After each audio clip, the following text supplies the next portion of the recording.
अगर भगवान तुमसे इंतजार करवा रहे हैं तो तैयार रहना, वह उनसे कहीं ज्यादा देने वाले हैं जितना तुमने मांगा है। जिस तरह लोग मुर्दे इंसान को कंधा देना पुण्य समझते हैं, काश इस तरह जिंदा इंसान को सहारा देना पुण्य समझने लगे तो जिंदगी आसान हो जाएगी। मत सोच इतना जिंदगी के बारे में, जिसने जिंदगी दी है उसने भी तो कुछ सोचा होगा। बेवजह ही नहीं होती लोगों से मुलाकात, किसी से सबक मिलता है तो किसी से ज्ञान। श्री कृष्ण कहते हैं, किसी को दुख देकर मुझसे अपने सुख की इच्छा मत करना। अगर तुम किसी को एक पल का भी सुख देते हो तो अपने दुख की चिंता कभी मत करना।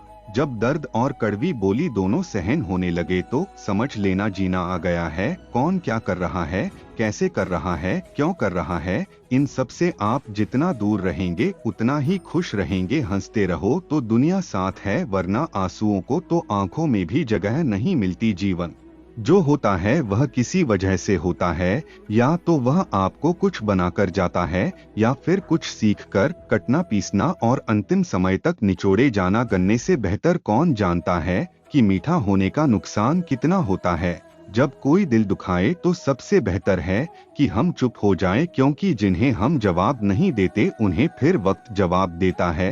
अंधे बहरे गूंगे बनकर अपने लक्ष्य पर ध्यान देते रहो।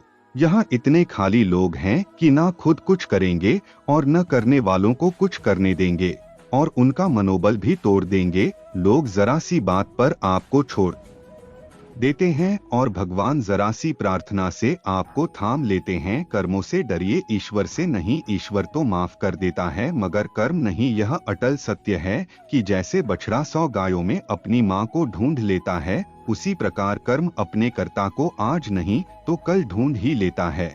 नियत साफ और मकसद सही हो तो यकीनन किसी न किसी रूप में ईश्वर भी आपकी मदद करते हैं। जिंदगी में जितना शांत रहोगे अपने आप को उतना ही मजबूत पाओगे, क्योंकि लोहा ठंडा होने पर मजबूत होता है। गरीब रहोगे कोई ध्यान नहीं देता, मेहनत करोगे तो सब हंसेंगे, लेकिन जब कामयाब हो जाओगे तो सब जलेंगे। जिंदगी वह हिसाब है जिसे पीछे जाकर सही नहीं किया जा सकता। इसलिए आज में सुधार करें और पुरानी बातों को अनुभव की तरह इस्तेमाल करें। जिस जिंदगी में उत्साह, लक्ष्य और अनुशासन ना हो उसे जिंदगी जीना नहीं, जिंदगी काटना कहते हैं। कभी कभी आप बिना कुछ गलत किया भी बुरे बन जाते हैं, क्योंकि जैसा लोग चाहते थे आप वैसा नहीं करते। जिस मनुष्य के हृदय में सच्ची मानवता हो उसकी सोच हमेशा यही होगी कि मुझे मिला हुआ दुख किसी को ना मिले और मुझे मिला हुआ सुख सबको मिले। मैंने हंस कर भी देख लिया और रो कर भी देख लिया, किसी को पाकर किसी को खोकर भी देख लिया। यह जान लिया कि जिंदगी वही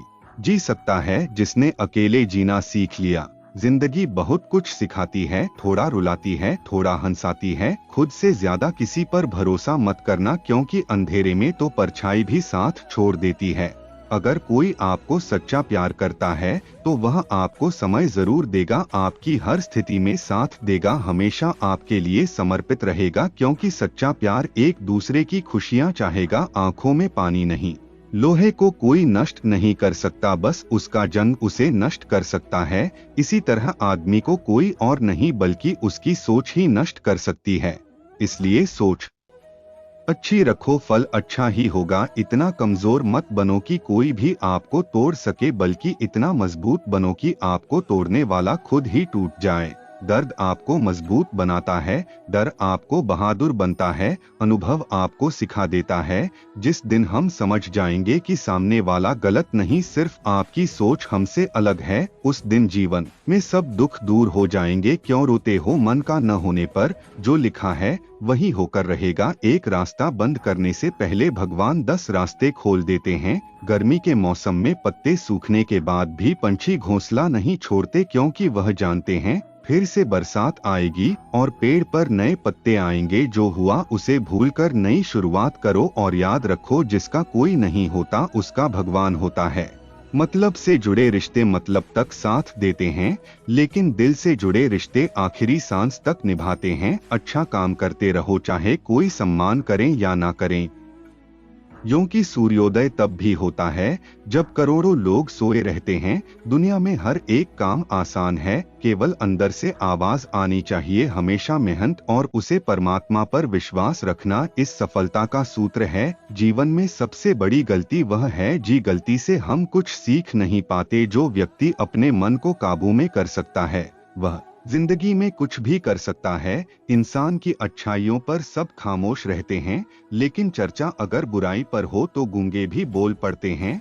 श्री कृष्ण कहते हैं, तुम्हारे बीते हुए कल को तो मैं ठीक नहीं कर सकता, क्योंकि तुम वर्तमान में अगर अच्छा कर्म करोगे तो मैं तुम्हारा आने वाला कल जरूर उजागर करूंगा। झूठी बातों पर लोग आपकी वाहवाही करेंगे, वही लोग आपको तबाह करेंगे। बुरे से बुरा क्या ही होगा हम तो हमेशा ही सोच लेते हैं, मगर अच्छे से अच्छा क्या होगा हम यह कभी नहीं सोचते। जो ईश्वर रात को पेड़ पर बैठे पक्षियों को कभी गिरने नहीं देता, तो सोचो वह तुम्हें अकेला और बेसहारा कैसे छोड़ सकता है। आज के जमाने में कोई अपना नहीं होता, सिर्फ लोग तब तक साथ देते हैं जब तक उनका स्वार्थ होता है। अगर कोई अकेला है तो इसका मतलब यह नहीं कि उसे कोई पसंद नहीं करता, बल्कि वह अकेला इसलिए है क्योंकि उसने दुनिया की औकात जान ली है। एक बार राजा और उसका मंत्री तलवार को साफ कर रहे होते हैं। तलवार को साफ करते समय अचानक राजा के पैर पर तलवार गिर जाती है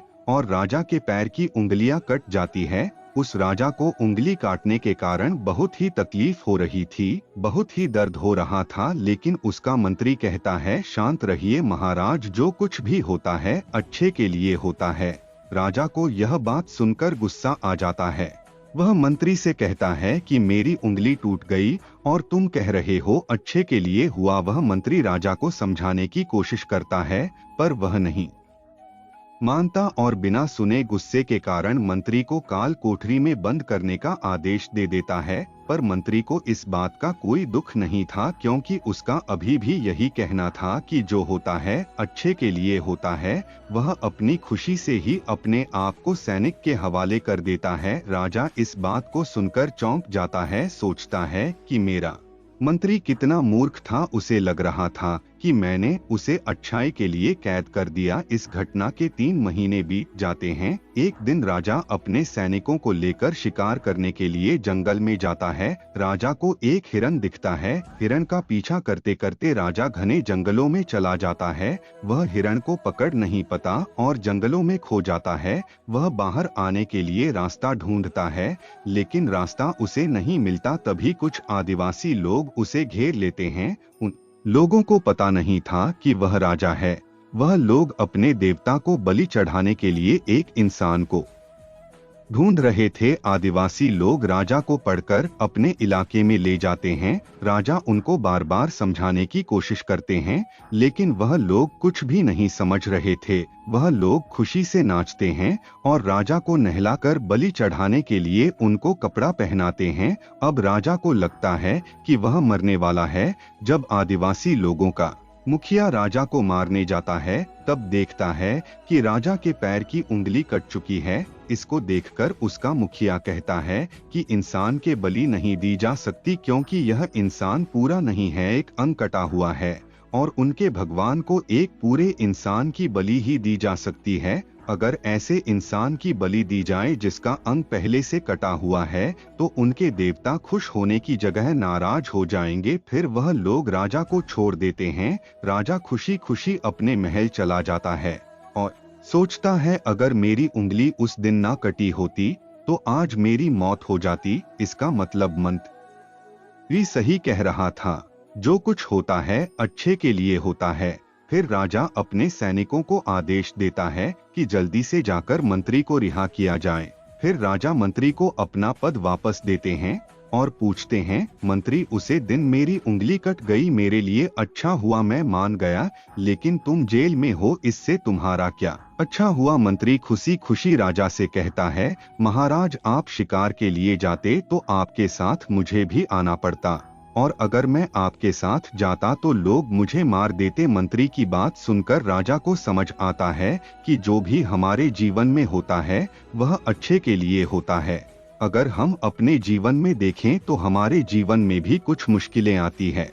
हम उनका सामना नहीं करते, हम उनको ही दोष देते हैं। यह मुश्किलें हमें आगे बढ़ाने और मजबूत कराने के लिए ही आती हैं। हमें हर मुश्किलों को सकारात्मक तरीके से देखना चाहिए, क्योंकि हर चीज कुछ न कुछ सीखा कर ही जाती है। हर व्यक्ति के जीवन में सुख और दुख का आना जाना बना रहता है। दोस्तों, आशा करते हैं कि ये वीडियो आपको पसंद आई होगी। मिलते हैं जल्दी नए ज्ञानवर्धक वीडियो के साथ। धन्यवाद।